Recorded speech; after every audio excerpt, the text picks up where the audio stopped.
This whole nonsense about the president never condemning white supremacy is complete BS. This is a hoax. This is a myth that the left has been putting out for the last 2 years now, 2.5 years. Okay? I have the clip for you right now. The left constantly says the president didn't condemn white supremacists in Charlottesville. Every time the president has tried to highlight it, listen, I said it, I condemn them totally. The media completely disregards it because, again, they think you are a moron and they think that you're not paying attention. Well, I have the clip, by the way. This clip is from 2017 in the lobby of Trump Tower during the infamous press conference where supposedly the president didn't condemn white supremacy. Oh, check this out, by the way. And you had people, and I'm not talking about the neo-Nazis and the white nationalists, because they should be condemned totally. But you condemned totally. The media tries to bury this clip, and there's a little bit more. The media tries to bury this clip. When Joe Biden's out there saying he didn't condemn white supremacists in Charlottesville, he's effing lying. When Kamala Harris says the same thing, that bitch is effing lying, okay? I'm sorry to be nasty, but I'm going to be nasty today. All right, and I'm a little bit inspired today from last night's debate. That's the clip. You had many people in that group other than neo-Nazis and white nationalists, okay?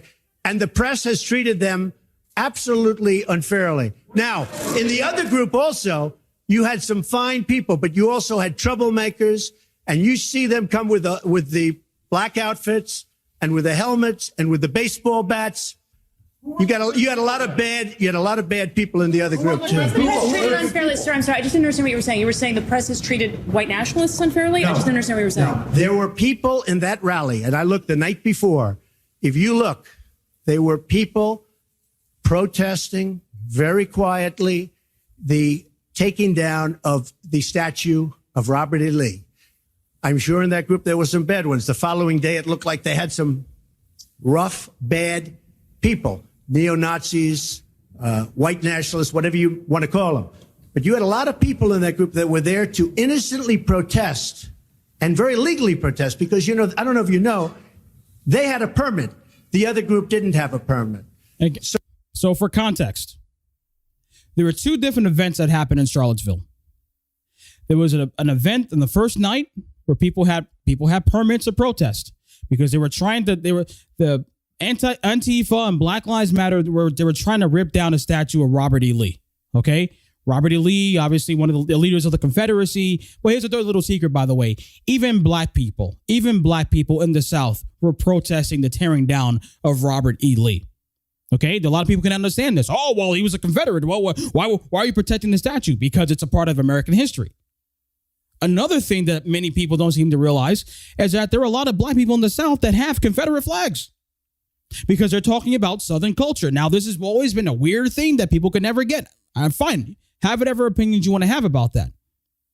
But there was a protest on one night, and then the following day, there were white supremacists and neo-Nazis that came. The white supremacists and neo-Nazis was a completely separate day. They had no permit. That wasn't what the president was talking about. Those people were completely outside of what the president was talking about. And he condemned them. He said, I condemn them totally. But for the last 2.5 years, the media and the left have said that the president is saying that there are very fine people. Because you see the game, folks. The media is out there today saying, well, the president wasn't clear and condemning them, which he did say. He said, sure, I'll condemn them. Who do you want me to condemn?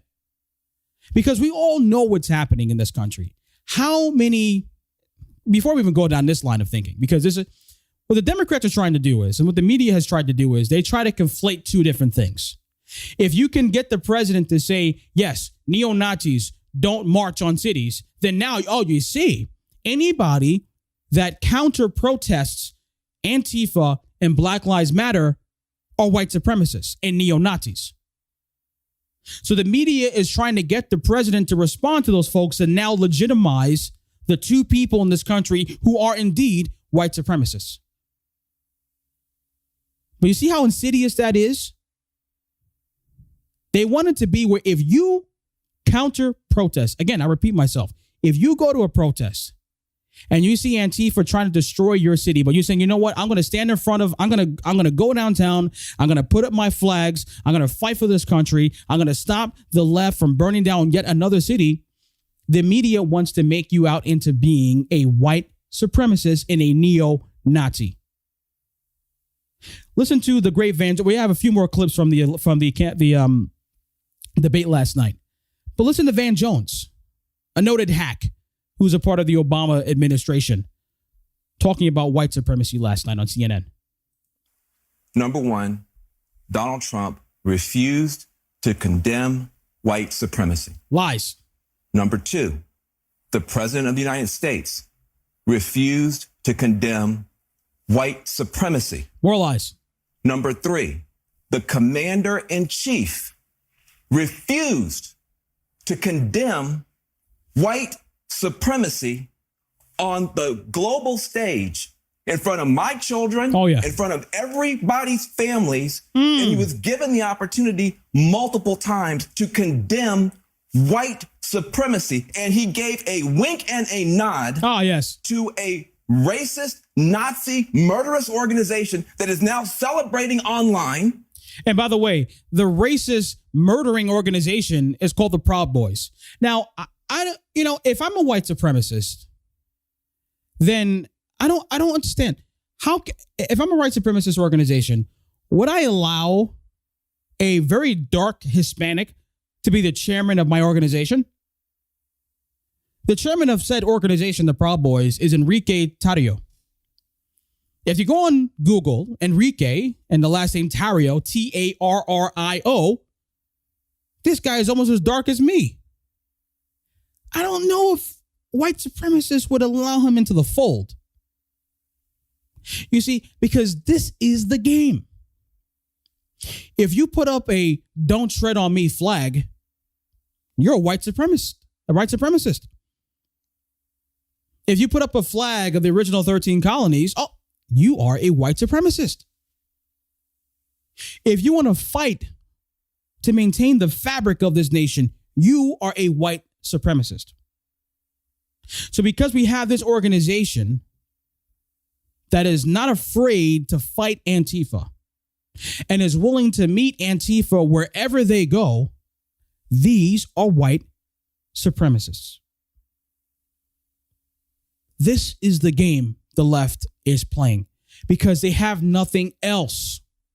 This is the only card they have left. They can't talk about the economy. They're weak on that. They can't talk about national defense. They're weak as hell on that. They can't talk about law and order. They want to disband the cops.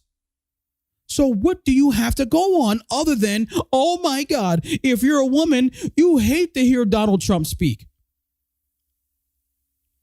For the last month or so, the Democrats have tried making this push to reach out to the soccer moms. The soccer moms. Because the soccer moms absolutely abhor the president's behavior. They abhor the nasty way he speaks. Now, to me, that sounds a bit condescending.